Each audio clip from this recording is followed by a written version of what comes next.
अगर आप शाम का बॉर्डर देखें तो शाम में एक प्रॉपर जियोग्राफिकल तकसीम है।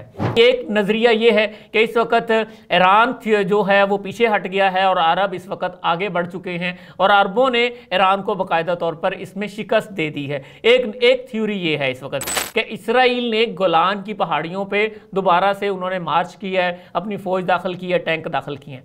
शाम में अमेरिका और ईरान के साबका जो मुफादात थे वो मुश्तरका थे, यानी अमेरिका और ईरान का एक दुश्मन था, ये दोनों मिलकर दुश्मनों पे अटैक्स कर रहे थे। शाम में एक तो कुर्दों वाला मामला किस करवट बैठता है, क्योंकि अभी वहाँ पर अमेरिकी कैंप भी मौजूद है और अभी वहाँ पर इस गिरोह की अमलदारी अभी तक कायम नहीं हुई है। और दूसरी तरफ तुर्की इस मामले में क्या लाइन लेता है अगर ये इन इलाकों को अपनी उसमें अमलदारी में लेकर आते हैं।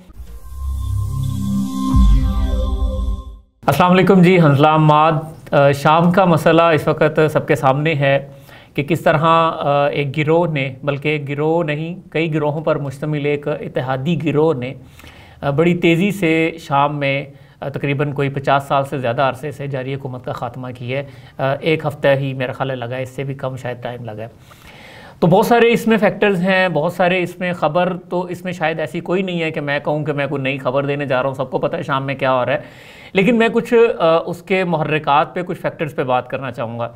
सबसे पहली बात ये कि शाम में अगर आप शाम का बॉर्डर देखें तो शाम में एक प्रॉपर जियोग्राफिकल तकसीम है। जोग्राफियाई तौर पर तुर्की के साथ जो बॉर्डर लगता है वहाँ पे सारे कुर्द लोग रहते हैं, ज़्यादातर कुर्दों का इलाका है और इसी तरह वहाँ पर कुर्द अक्सरियत भी हैं। इसी तरह जो हलब और ये दूसरा इलाका है, यहाँ पर जो मौजूदा गिरोह हैं इनकी अक्सरियत थी और इन्हीं के साथ मुसलसल शामी जो प्रीवियस रजीम थी बशारुल असद की, वो लड़ाई में रहती थी और मुसलसल झगड़े चलते रहते थे। 2016 में भी एक बड़ी भरपूर काविश हुई थी शाम को आज़ाद करवाने की, लेकिन रूस की मदद से ये काविश नाकाम बना दी गई थी। रूस ने बहुत हैवी, जिसको कहते हैं ना, एयर स्ट्राइक्स के ज़रिए और बॉम्बिंग के ज़रिए वो सारी एफ़र्ट नाकाम बना दी थी।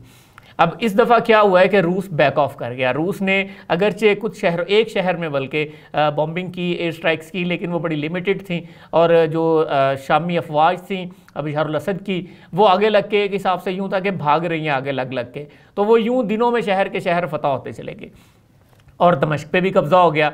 तो ऐसी सूरत हाल में ये शाम में जो इसमें फैक्टर्स हैं वो सबसे पहले ये रहनुमा, इन्होंने अपना इत्तेहाद टूटने नहीं दिया। माजी में 2016 में कुछ खबरें आई थी कि इनका इत्तेहाद में दरार पड़ गई थी, जिसकी वजह से ये कामयाबी के बिल्कुल करीब पहुँच के नाकाम हो गए। इनके हवाले से एक बड़ी अहम चीज़ अबू मोहम्मद अल जोलानी का किरदार, जो एक रहनुमा के तौर पर उभर के सामने आए। सबसे जो अहम बात थी कि इन्होंने अपने आप को एक शिद्दत पसंद रहनुमा की बजाय एक एतदाल पसंद रहनुमा के तौर पर मुतारिफ़ करवाया। यानी और ये अब से नहीं है, ये माजी से है। यानी जब दाइश के रहनुमा बगदादी साहब ने ऐलान किया कि ये जो शाम में गिरोह है ये हमारा ही हिस्सा है, तो इन्होंने तरदीद कर दी। इन्होंने कहा नहीं भाई, हम एक अलग गिरोह हैं, हम शाम में लड़ रहे हैं, हमारा दाइश से कोई ताल्लुक़ नहीं। बल्कि कई ऐसी इतलात हैं कि इस गिरोह के लोग दाइश से फ़िज़िकली फ़ाइट में भी मुलव्वस रहे, यानी ये दाइश से बिल्कुल अलग के हट के चलने वाले लोग थे। दाइश वाला इनका नज़रिया या दाइश वाले इनके नज़रियात नहीं थे। उसके बाद ये चूँकि शाम में जंग कर रहे थे और इसमें मुख्तलिफ ममालिक मुख्तलिफ किरदार अदा कर रहे थे।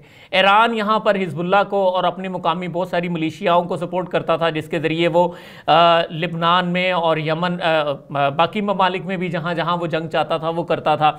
इसी तरह ईरान अरब प्रॉक्सी के तौर पर भी इसको देखा जा रहा है। यानी एक नज़रिया ये है कि इस वक्त ईरान जो है वो पीछे हट गया है और अरब इस वक्त आगे बढ़ चुके हैं और अरबों ने ईरान को बाकायदा तौर पर इसमें शिकस्त दे दी है। एक थ्योरी ये है इस वक्त। दूसरी थ्योरी जिसमें ये है कि तुर्क और ये गिरोह मिलके इन्होंने तुर्की की मदद से ये सारी की सारी गवर्नमेंट हटाई है। लेकिन तुर्की का अगर मामला देखें तो तुर्की का मामला इसलिए भी मुख्तलिफ है क्योंकि तुर्की के बॉर्डर के साथ जितना कुर्द एरिया है, तुर्कियों की सबसे बड़ी ख्वाहिश ये है कि वो एक इतने ताकतवर कुर्द ना बन जाएं कि वो मिलकर एक आज़ाद कुर्दिस्तान रियासत का क़याम कर लें। इसलिए ये गिरोह जो अभी इक़्तिदार में आया है ये तुर्की के मफादात के ज़्यादा करीब है, इसलिए तुर्की ना चाहते हुए भी इनके साथ खड़ा है। और इसीलिए तुर्की ने माजी में एक सीरियन नेशनल फ्री आर्मी और सीरियन नेशनल आर्मी इस किस्म के गिरोह भी बनाए जो मुकामी कुर्दों से लड़ते रहे। तुर्की का वो अपना मामला है, लेकिन ये जंग अलग तौर पर चल रही थी, लेकिन बज़ाहिर इसमें तुर्की सपोर्ट कर रहा है इस वक्त इनको। इसी तरह अगर हम रूस और अमेरिका की बात करें तो अमेरिका, अच्छा यहाँ पर मज़े की बात है, इस शाम में अमेरिका और ईरान के साबका जो मफादात थे वो मुश्तरका थे, यानी अमेरिका और ईरान का एक दुश्मन था, ये दोनों मिलकर दुश्मनों पे अटैक्स कर रहे थे।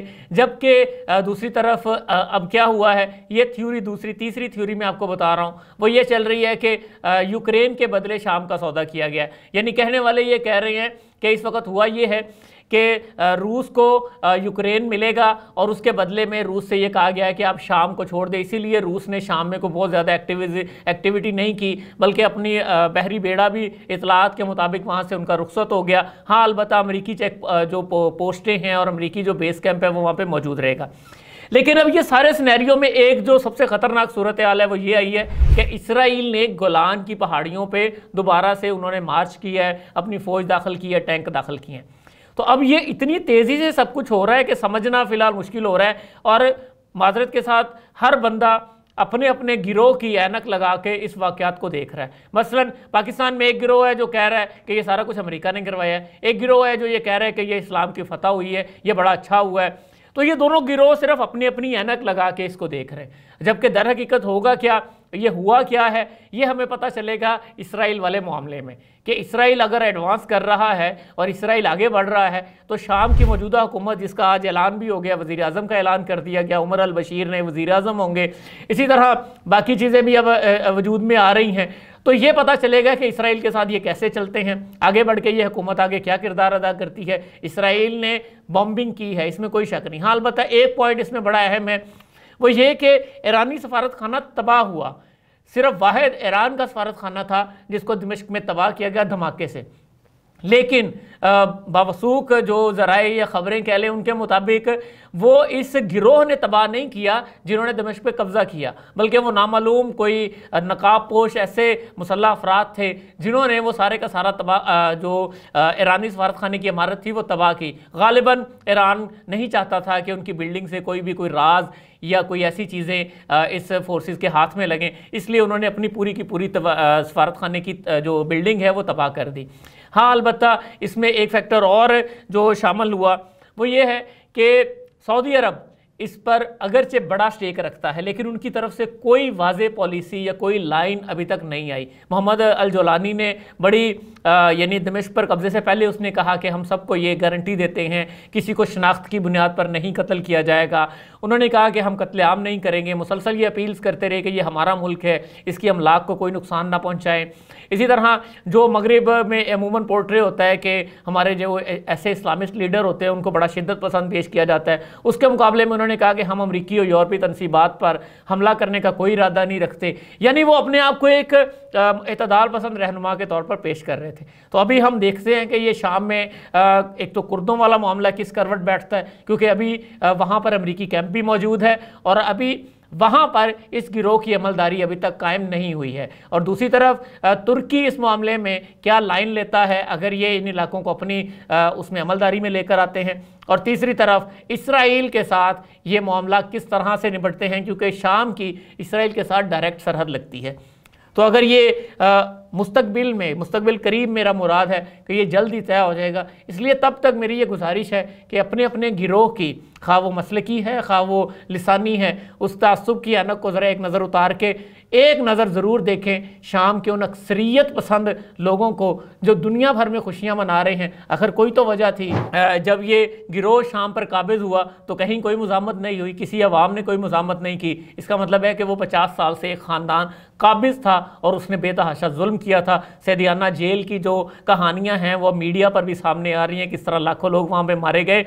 तो हाँ, अलबत्ता इस हुकूमत पे हम ज़रूर तनकीद करेंगे जब वो कोई अपनी कारकर्दगी दिखाएगी। फ़िलहाल अभी से उनके बारे में कोई राय इस तरह की कायम करना कि ये फ़लाने के कहने पे आए, फ़लाँ के कहने पे आए, इसकी बजाय चंद दिन का इंतज़ार कर लें, सूरत हाल खुलकर सामने आ जाएगी। मुझे इजाज़त दीजिए। अस्सलामु अलैकुम।